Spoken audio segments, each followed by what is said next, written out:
what? It all comes down to these 4 steps. I already explained how I use storytelling to get more retention. Now it's time for step 2. You ready? If no one clicks on the video, you don't want. The point of the thumbnail is to create a journey from the thumbnail to even the High quality images are crucial. add some intrigue and make people want to know what happens next. It's making sense that we need to make better thumbnails. I don't mean these guys are wrong, but let's be real. You already know all these basics. Even if you don't, they're just common sense. Do you really need to be told to keep your thumbnail simple 5 different times in 5 different videos from 5 different gurus? I guess not. So here's the full guide on how to actually make a thumbnail that gets clicks. We will go from the design rules I use to thumbnail types, getting inspiration, branding, word choice, visual effect, testing. The first rule is pretty simple, but it takes your design from a mess to a piece of art. Just take any popular YouTuber's thumbnail and draw 4 lines like that. Do you see what's going on there?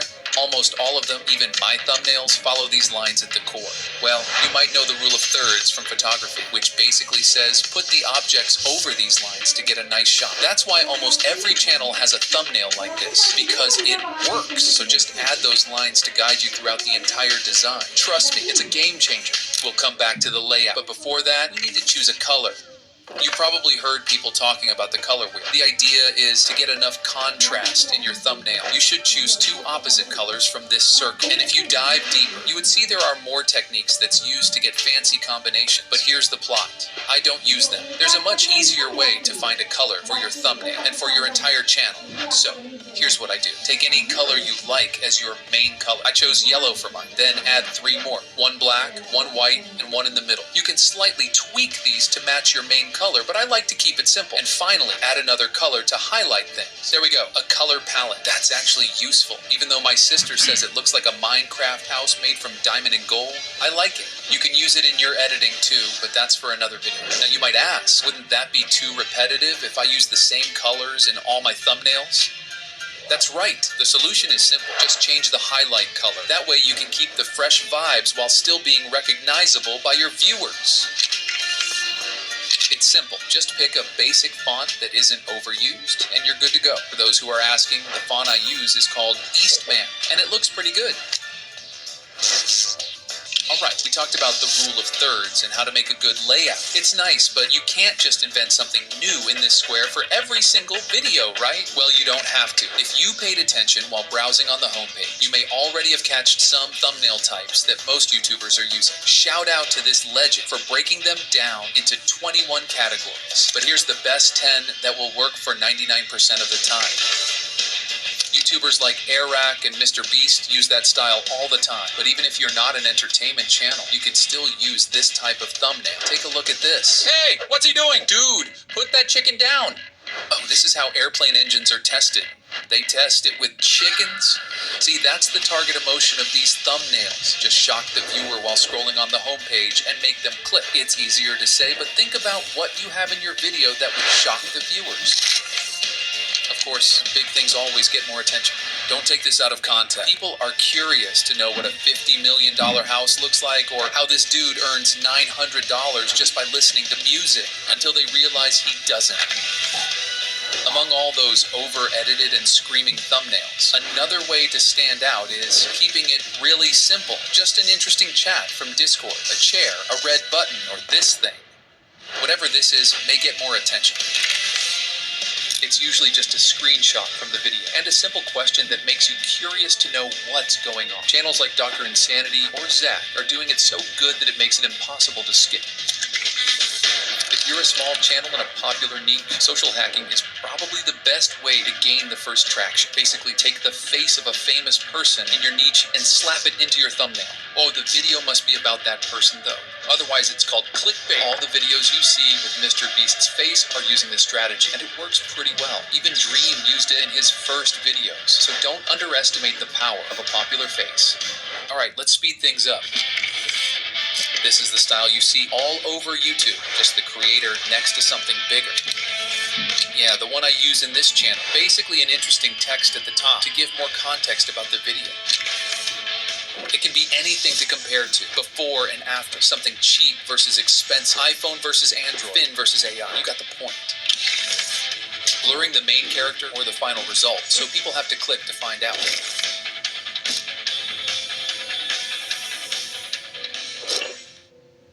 know if you realize, but all of those viral thumbnails that I showed in this video, and even all the ones that you saw on your homepage, have one thing in common. They're not just using one of these formulas. They're combining them. Look at Mr. Who's the Boss's series where he buys every release of a tech, like iPhone or PlayStation. I showed you this in big numbers, but if you look closer, you would see that he also uses header comparison, and even social hacking formulas all at once. Or take a look at this chair. Which types could you spot? It's branded because of their logo right here. It's simple because, well, there's nothing else than a chair. And it's using social hacking because everyone saw this chair at least once. We can even include it as a weird object. If you think chairs are weird, even I used big numbers and header styles in my first video on this channel. I wouldn't say it's very creative, but it worked for sure. I can go on with all the thumbnails that I show, but the idea is choose 2 or 3 styles, combine them, and try to stick to it for around 5 videos. It will make your audience understand it's your style, but don't stick to it for too long, because using the same formula 100 times would probably make the viewers feel like you just keep repeating yourself, and it will lower the chances of click, unless you're a reaction channel. Well, it's one of the most popular advice that you can hear from YouTube gurus. Just look what other YouTubers in your niche are doing and try to replicate it. But I completely disagree with that, and I have evidence to support my opinion. Take my first video as an example. Trying YouTube Shorts is definitely not a unique video idea. What about the thumbnail? That style seems to work for many people. Well, in that case, you're a smart guy. Just copy what works, right? The problem is, you're not the only one. That is the worst thing to do. If you see many similar thumbnails from different channels about the same topic, hopping on that train is probably not a good idea. If so many channels are already doing that, it's the cliche thumbnail now, and your audiences are basically the same. So there's no reason for people to click on your 0 view video instead of their 100K. Even worse, people will probably notice they're too similar, and you might become just a copycat of your competitor. So what should you do then? You can't reinvent the wheel for each new video, right? Well, just kidding. Of course, it's not really possible to do that. If you're posting consistently, sooner or later you'll run out of thumbnail ideas. And when that happens, you should just look at channels outside your niche. For that video, I went through the channels I follow in completely different niches and came up with this thumbnail. Same thing applies to almost all of them. So get inspiration from the channels with different niches. That will make your video stand out from the crowd because your audience with those channels are different. But it's the same with all these other channels. So when it appears alongside those, yours will be much more likely to get more attention. Experimenting with new things is always good, but just try to keep the core elements like colors, fonts, and style consistent. That makes your audience notice your video on the home screen way faster, and with enough time, boosts the CTR. This is where you gotta be creative. You can use a big number if that suits your video, a bold statement opposite of a common belief, or just a title that represents your video. If nothing fits well, leaving it blank is always an option. Congratulations, you just learned how to make a viral thumbnail. Right? I don't think so. Look, you learned the theory, which is really important, but it doesn't mean anything if you don't know how to use it. Most people will probably close the video at this point, take all that information, and go make a thumbnail like this. But if you stick around, you'll learn how I turn this into this. Hey Finn, what do you call it? Photoshop, baby! Photoshop, baby! You say it like that, with just a few simple effects and some ancient Photoshop sorcery that I learned from this guy. Yeah, hey everyone, I'm still here. Got stuck in this timeline. Dude, you need to work on your jokes. Photoshop! After choosing your concept and sketching a detailed draft on paper, open Photoshop, create a new project, get your line, add your character, text, a nice background, and other elements. It already looks better than that. Make the text fancier by double-clicking here. Then change the color. Add inner glow, outer glow, and whatever this is. Just tweak the settings to make the unique effect you want. Here are the adjustments that I usually do if you want to get a similar style. After you're happy with the look, save it as a new style to use it next time. You can do that for other elements too. It's the effect that I used in this thumbnail to bend this chart. You can bend anything by just clicking the corner of an image and choosing this button. Now, you can warp it however you want. Looks good, but they seem too distracting in the background. Let's add some blur. Select the image, filter, blur, Gaussian blur. That might work, but we can do even better. Let's try again. Select image, filter, pixelate, mosaic. Oh, we made it worse. Again. again. That's it. Even though these blurs might not suit this thumbnail, they work very well in some cases. So it's nice to know how to use them. Alright, let's move on. We fixed these images, but the background is too shiny. It's almost hard to read the text. So we need to make it darker. Take the brush. Whoa. Calm down. You don't have to be a Bob Ross to use this, okay? Just try to keep up.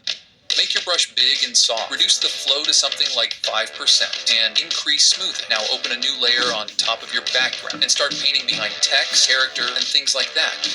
Okay, we're getting somewhere. That background image looks nice, but I don't really like the color. I said, but I don't really like the color. How to change it? Glad you asked. Select the background. Click Image, Adjustments, Hue, and Saturation. Here you can choose a specific color to change, or tweak the entire image. Noise. We're almost done, but I'm looking so unnatural over there. I mean, the text above my head is shiny. There should be some light reflections in reality, right? Pick the selection tool. Select the thing. Create a new layer. Take the brush, make it smaller. Pick a nice color, and brush over where the light is coming from. Oh, don't forget to change the layer blending style to overlay. If it doesn't work for your image, try other styles and colors too. After everything's done, I like to send it to my phone. Play around with the colors in Lightroom. So it goes from this to this. Before publishing the video, you need to test how it looks on YouTube homepage. To do that, go to thumbsup.tv, add your title and thumbnail, and see if it looks good. If it does, you're good. If not, go back to the drawing board again. But hopefully it does. Here it is. I know, it's probably not the best way to make a thumbnail, but that's just how I do it at the moment. It will definitely change with time, but for now, this is all I do, and it works for me. So it may work for you as well.